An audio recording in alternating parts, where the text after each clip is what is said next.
السلام علیکم ناظرین، جہاں زیب عباسی ایک نئے پروگرام کے ساتھ حاضر ہے۔ عمران خان کے خلاف ایک اور نااہلی کا کیس سپریم کورٹ پہنچ گیا ہے۔ یہ کیس کیا ہے، اس کے اوپر ڈسکشن کریں گے، اور سب سے اہم بات کہ ماضی میں ممبران اسمبلی یا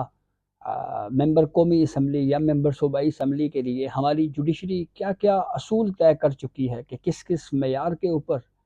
ایک رکن پارلیمنٹ کو پورا اترنا چاہیے، اور کس کس طرح سے سخت سزائیں دی جاتی رہی ہیں سیاستدانوں کو۔ اس تمام عنوان کے اوپر بات کریں گے۔ ایک ریکویسٹ آپ سے یہ ضرور ہے کہ ہمارا چینل ضرور سبسکرائب کر لیں تاکہ آپ کو نئی آنے والی اپڈیٹ بر وقت مل سکے۔ تو عمران خان کے خلاف اب کی بار جو نااہلی کا کیس ایک مرتبہ پھر سپریم کورٹ میں آیا ہے، اور یہ کیس ہے ٹیریان جے وائٹ کا، جس معاملے پہ عمران خان کے اوپر الزام ہے کہ یہ ان کی مبینہ بیٹی ہے اور اس کو انہوں نے ظاہر نہیں کیا۔ سپریم کورٹ میں دائر کی گئی اس اپیل میں عمران خان، الیکشن کمیشن اور وفاقی حکومت کو فریق بنایا گیا ہے، اور بنیادی کیس جو الزام ہے عمران خان کے اوپر، اس کے تھوڑے فیکٹس آپ کو بتاتے ہیں۔ الزام دراصل یہ ہے کہ 2018 کے عام انتخابات سے قبل جو کاغذات نامزدگی عمران خان نے میاں والی سے جمع کروائے تھے، ان کاغذات نامزدگی میں عمران خان نے اپنی اہلیہ بشرا بی بی صاحبہ کو اور اپنے 2 بیٹوں کو، قاسم اور سلیمان کو ظاہر کیا، لیکن انہوں نے اپنی ایک اور بیٹی ٹیریان جے وائٹ اس کو ظاہر نہیں کیا۔ اور اس معاملے کے اوپر اسلام آباد ہائی کورٹ میں لیٹیگیشن چلتی رہی، کیس چلتا رہا، اس کا بھی پورا حوالہ دیا ہوا ہے۔ تو بنیادی طور کے اوپر یہ اسلام آباد ہائی کورٹ کے فیصلے کے خلاف جو ہے وہ یہاں پر اپیل ہے، اور اس میں یہ موقف اختیار بھی کیا گیا ہے کہ عمران خان ایک کیلیفورنیا کی ایک کورٹ یا باہر کی ایک کورٹ جو ہے اس میں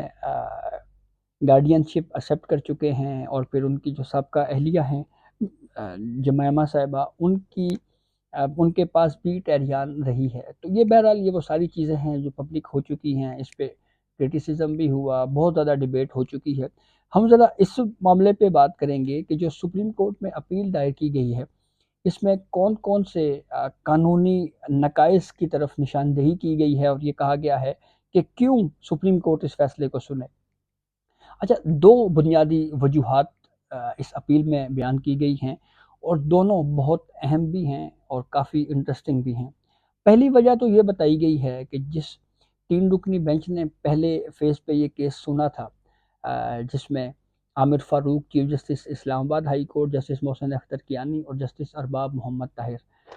ان 3 رکنی بینچ میں سے 2 ججز نے اپنا جو ویو ہے وہ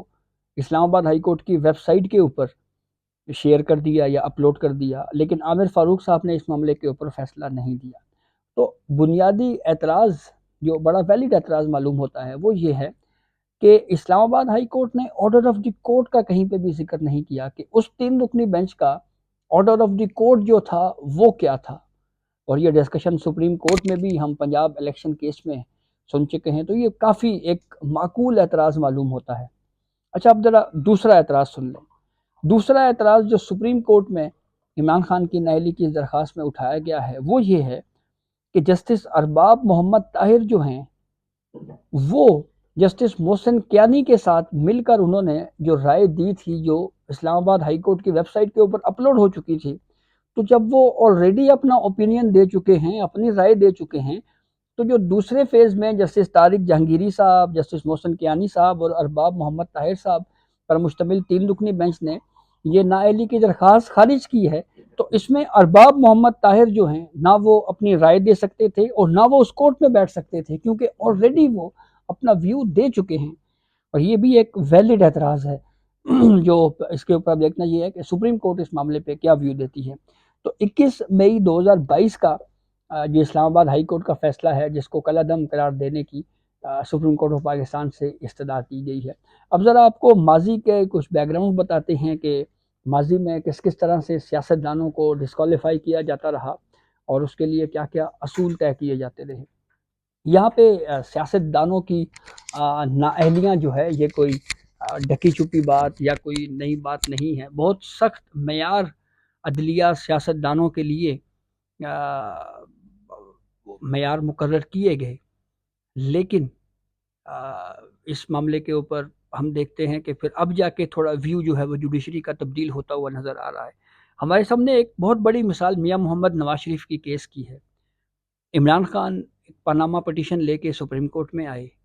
آرٹیکل 184(3) کے تحت پہلی سٹیج کے اوپر سپریم کورٹ نے یہ کہا کہ یہ پٹیشن ہی فضول ہے، بے بنیاد ہے، اعتراضات لگا کے واپس کر دیے گئے۔ لیکن پھر نہ جانے ایسا کیا ہوا کہ اس پٹیشن کے اوپر ہیرنگ بھی ہوئی، جی آئی ٹی بھی بنی، اس جی آئی ٹی میں خفیہ اداروں کو بھی شامل کیا گیا، اور پاکستان تحریک انصاف کو سپریم کورٹ سے ایک بیانیہ بھی ملا، اور پھر نااہلی ہوئی اس وقت کے وزیر اعظم میاں محمد نواز شریف کی، کس بنیاد پہ کہ انہوں نے اپنے کاغذات نامزدگی میں حقائق چھپائے ہیں۔ اب وہ حقائق کیا تھے؟ جے آئی ٹی کی انویسٹیگیشن میں یہ بات سامنے آئی کہ میاں محمد نواز شریف اقامہ ہولڈر ہے، اور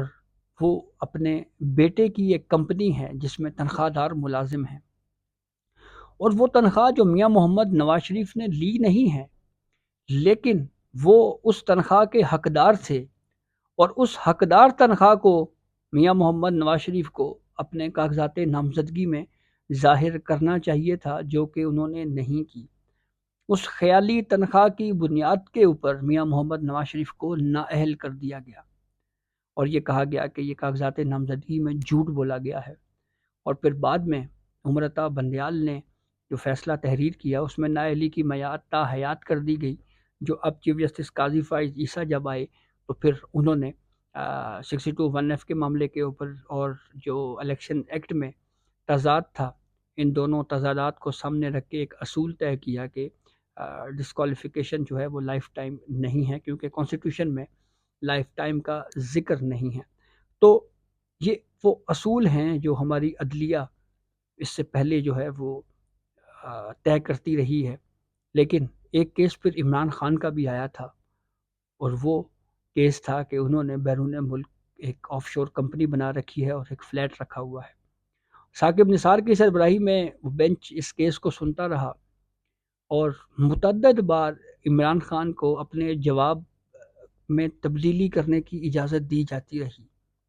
اور سپریم کورٹ اس وقت اس کیس کی سماعت کے دوران نقائص ڈھونڈتی رہی اور کہتی رہی کہ یہ فلاں چیز مس ہے،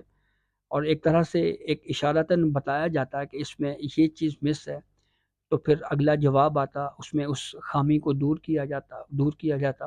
تو یوں کرتے کرتے ایک پوری بہتری بنائی گئی، اور ایون عمران خان نے جن بینک اکاؤنٹس کی رسیدیں سپریم کورٹ میں جمع کروائیں، وہ بینک اکاؤنٹس اس وقت وجود ہی نہیں رکھتے تھے۔ تو یہ اس ملک کی ذرا جوڈیشل ہسٹری ہے، جس کے اوپر ہم نے سوچا کہ اس کیس کے ساتھ ساتھ اس کے پہ بھی ذرا تھوڑی روشنی ڈالی جائے۔ تو یہ جناب اب یہ کیس سپریم کورٹ میں آ گیا ہے، اور دو جو اعتراضات ہیں، ایک آرڈر آف دی کورٹ مس ہے، اور دوسرا کہ جسٹس ارباب محمد طاہر صاحب جب پہلے فیز میں اس کیس پہ ویو دے چکے ہیں محسن اختر کیانی صاحب کے ساتھ مل کے، تو پھر وہ دوسرے فیز میں جو ہے وہ اس بینچ میں نہیں بیٹھ سکتے تھے۔ تو اب دیکھنا یہ ہے کہ سپریم کورٹ اس کیس میں، اس اپیل میں کیا فیصلہ کرتی ہے۔ تو یہ اب تک کی اپڈیٹ تھی جسے ہم نے آپ کو آگاہ کیا۔ بہت شکریہ۔